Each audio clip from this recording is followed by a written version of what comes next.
the Ryan situation. I see that's the most tension. Is there real beef there, or is it just you want to get ahead and you see him as a guy that you sparred a lot and you feel you should be in that position?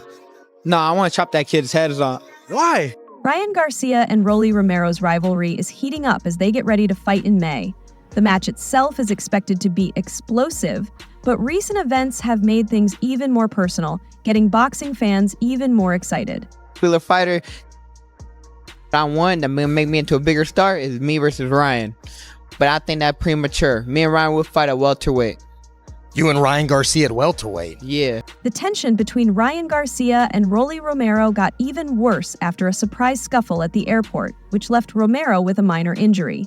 Despite this, Romero is still ready to fight and has promised to make Garcia pay in the ring. Is a tremendous fighter. He's a tremendous fighter. The only people he cannot be happens to be myself, Gervonta Davis, and depression. So, yeah. The tension between Garcia and Romero is just part of a bigger story as they prepare for one of the biggest fights of their careers. For Garcia, this fight is a chance to bounce back after a rough year. Last April, he won a big fight against Haney, but his victory was overshadowed by a doping scandal that led to his suspension. Since then, the controversy has followed him, but now, nearly a year later, he is ready to return to the ring. Beating Romero is not just about his reputation. It's also key to securing a rematch with Haney later this year. Both Garcia and Haney will be fighting on the same card, with Haney facing Jose Ramirez. Winning is a must for both if they want their highly anticipated rematch to happen in October. Now, me and Ryan are all gonna chase Ryan Garcia. Ryan Garcia is the ticket seller. Ryan Garcia is the man. And he moves up, you watch. Everybody else is gonna go follow. Garcia's promoter, Oscar De La Hoya, has made it clear that a rematch with Haney will only happen if Haney drops his lawsuit against Garcia and his promotional company. This legal issue has made their rivalry even more complicated. Despite the drama, Garcia is staying focused on his main goal, beating Rolly Romero and proving he is still one of the top fighters in the lightweight division. sparred way back when, we sparred twice, and there's always it's gonna be. I mean, that fight will sell out. I know that fight will sell out. That's one of those mega fights that me and Ryan. That's a fight I'm definitely interested in. It's a beautiful fight. It's gonna be. For Romero, the fight against Garcia is a chance to prove he is a top contender while also settling an old rivalry. He has never backed down from a challenge, and his history with Garcia goes back years, with the two having sparred multiple times early in their careers. Romero has always believed he can beat Garcia, but in recent interviews, he has also praised Garcia's improvements, especially his body shots and powerful left hook. Still, Romero remains confident, saying, "Ryan became a way better fighter, but I'm still going to whoop that guy." He even claims that his win will be so clear that Garcia won't even want a rematch with Haney. And I like Rolly Romero. He get a lot of hate, but think about who he's been fighting. He lost against Gervonta Tank Davis. He lost against Pitbull. These are all guys that guys duck and do not want no smoke with. But Rolly, whoever they want to put him up against, he down to fight. Real talk. And Romero hasn't focused much on Garcia's doping scandal, but he hasn't held back in criticizing Haney's performance in their fight last year. He believes Haney lost because he couldn't take a punch, and that Garcia's left hook was the key to victory. Devin got his whooped because he can't take a shot. Ryan walked him down and landed left hooks all night. It was just a useless game plan, Romero said.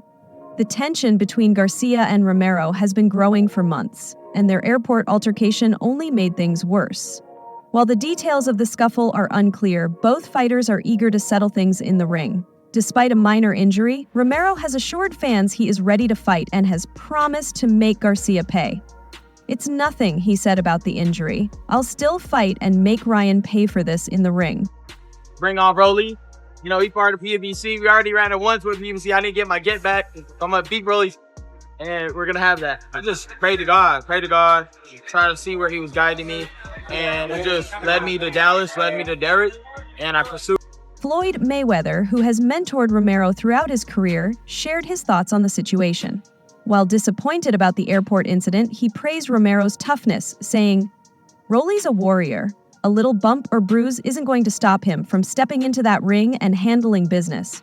He also had a message for Garcia, reminding him that boxing isn't social media, and that if you mess with a fighter outside the ring, you better be ready to back it up inside. Meanwhile, Bill Haney has made it clear that Devin must win his fight against Jose Ramirez on May 2nd, as it is crucial for his future and a possible rematch with Ryan Garcia. Rolly, Ryan Garcia said that he would give a shot to Rayo Valenzuela. What do you think about that fight if it happens?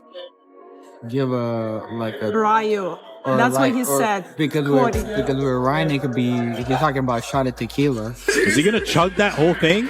All right. Devin Haney's fight against Jose Ramirez on the undercard of Garcia versus Romero in New York is a crucial moment in his career. If he doesn't win, his chance for a rematch with Garcia in October could disappear, leaving his career at a standstill. With his father's confidence in him, the pressure is high. Bill Haney took to social media, boldly predicting that Devin would defeat Ramirez despite the tough challenge. He even called out Oscar De La Hoya and Golden Boy Promotions, saying Ramirez would be beaten up by his son and that there was nothing De La Hoya could do about it. See how he bounced back from it, so yeah. Do you think he wins a rematch against Ryan Garcia? How do you think that fight would play out if they were to fight again with obviously no drugs involved this time? I know he's strong mentally, so he can win for sure, but it all depends on how he's feeling after he gets back. Is he the same fighter? Let's see. We got to find out. And as for Ryan, do you think he should be doing exhibition matches as he While Bill Haney's bold prediction shows confidence, the reality is much tougher. Devin Haney, who was dominated by Ryan Garcia last year, now faces an even bigger challenge against Jose Ramirez. A win would be huge and could help him secure a rematch with Garcia, but he might be at a disadvantage. Bill's optimism seems to ignore the real challenges Devin is facing. Ramirez, a former two-time world champion at 140 pounds, has power and experience in the division, while Devin has never truly tested himself at this weight. Although he made his name at 135 pounds, the 140-pound division is different, with bigger, stronger, and harder-hitting fighters. There's a real concern that Devin's frame may not handle the extra weight without affecting his performance and health. One of the fights that he definitely wants to see and his priority this year is obviously the rematch with Ryan Garcia. How does it feel for you to be able to hear that that's a priority for him? It feels great because at the end of the day, that's a priority for me. There's a lot of unfinished business in that fight. So that's a fight that I think that has to happen sooner or later. And so I'm happy that he wants to make that fight happen. He wants to see that fight. Moving up to 140 pounds could be a big mistake for Devin if he's not fully ready. Many believe that tough and powerful fighters like Ramirez, Alberto Puello, and Ernesto Mercado will be much harder challenges than what he has faced before. Haney is known for his slick boxing and ability to outpoint opponents, but the extra power and strength at 140 pounds might be too much for him. While he is very skilled, his lack of experience against top fighters in this weight class could cost him a lot. The way Ryan Garcia handled Devin Haney, to me personally, doesn't call for a rematch. Once Ryan gets back in action, once Ryan gets back in rhythm, and maybe has a tune-up fight, possibly in late April or maybe early May, then I want to throw him in there with the very best. And I'm thinking top of my head, Teofimo Lopez or even Boots Ennis or...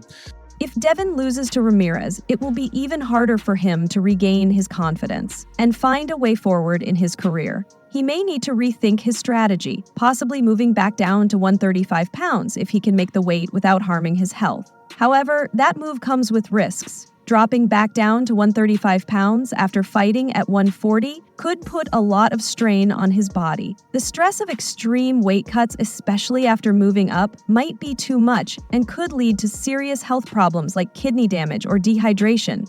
At this point in his career, it might be nearly impossible for Devin to return to his former weight class without risking long-term damage. Landlord says there is an obvious weight in equals road. I still think Devin Haney can beat Ryan Garcia. Oh, yeah. I do. Don't fight that type of style. Yeah. Don't stand right in front of him. Yeah. Do your Devin Haney, and get out of there. And that's what you do. The fight against Ramirez could be the ultimate test for Devin. If he loses, it might show that he's in the wrong weight class, and the big rematch with Ryan Garcia may no longer be possible. In many ways, Devin's future in boxing depends on beating Ramirez, but the weight class and the power of his opponent might be too much for him right now. Ramirez is a very tough fighter, known for his style of pressuring opponents and wearing them down. His chin is strong, and his power is undeniable. Devin may struggle to handle the size and strength advantage that Ramirez has.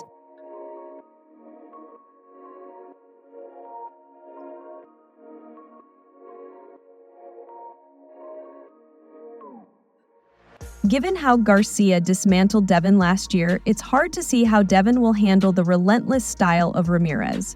He will need to show not just technical skills, but also the ability to withstand pressure and fight through tough situations, something he hasn't faced at this level before.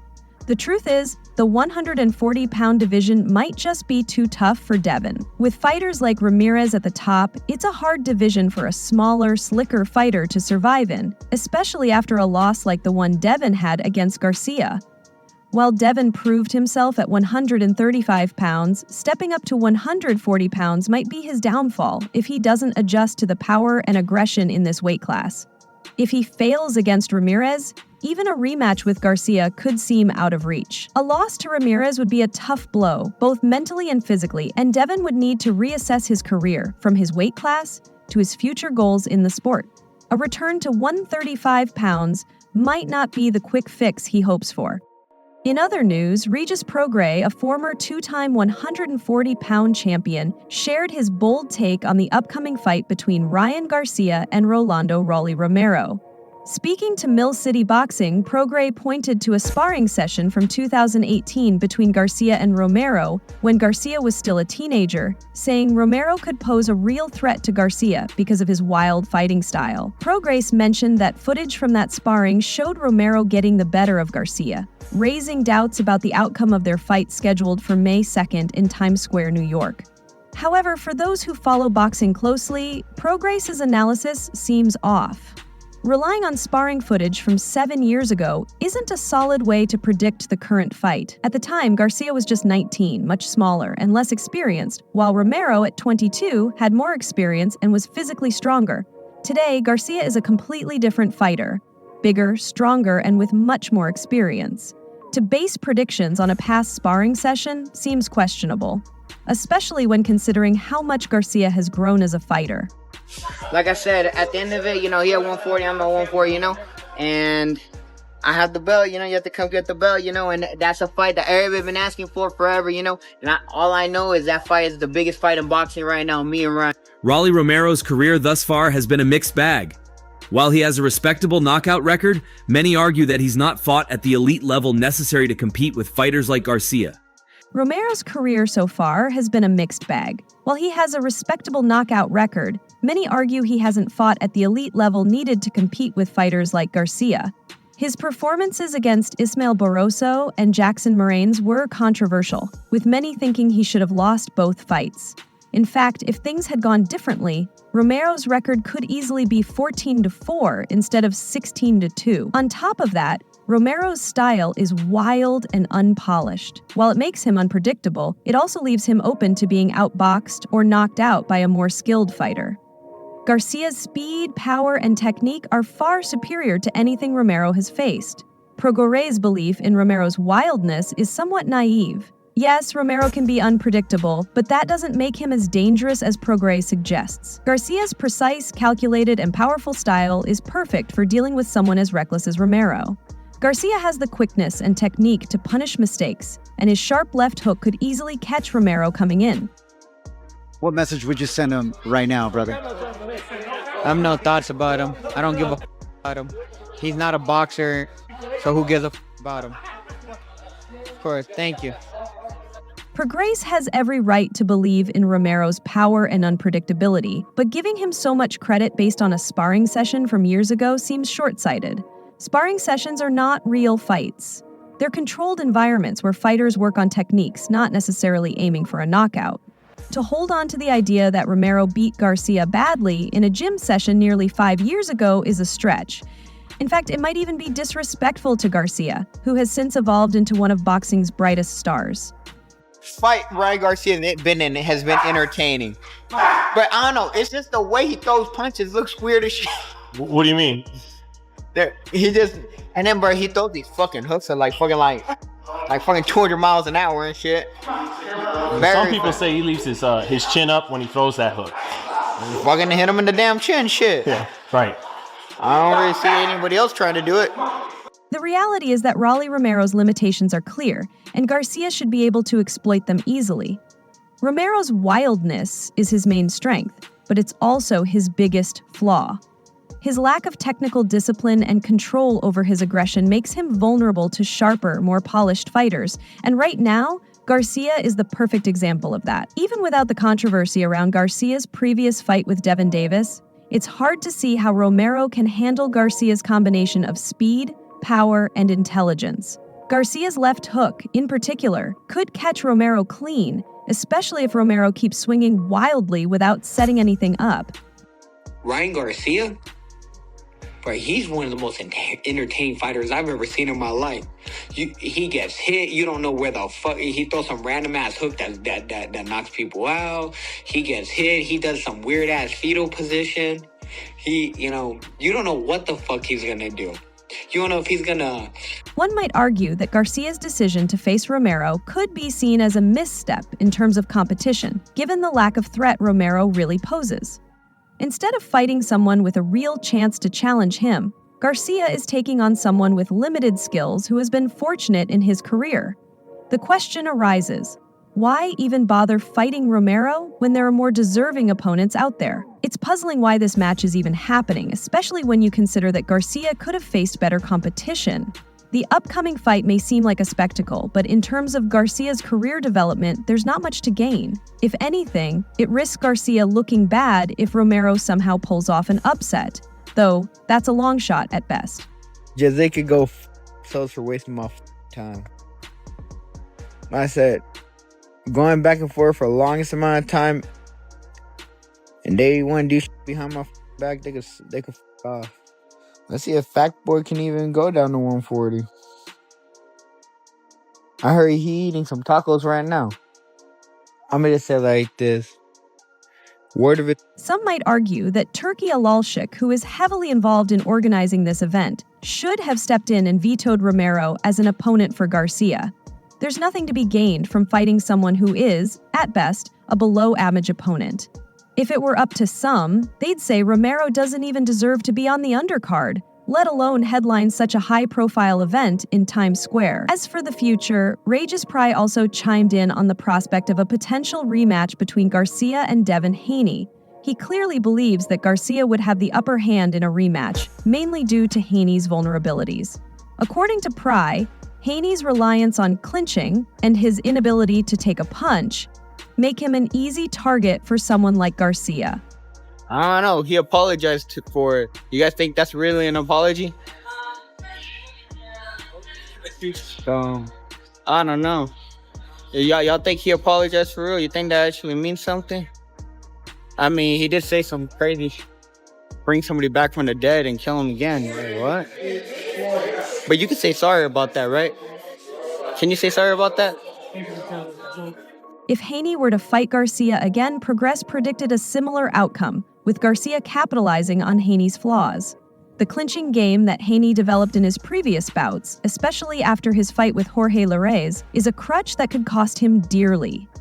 Haney's ability to hold on when things get tough is deeply ingrained in his style, but against Garcia, it could leave him open for Garcia's deadly left hook. In the end, while Prograis may be giving Romero too much credit and misjudging the potential outcome of Garcia versus Romero, his analysis of the Garcia versus Haney rematch is on point.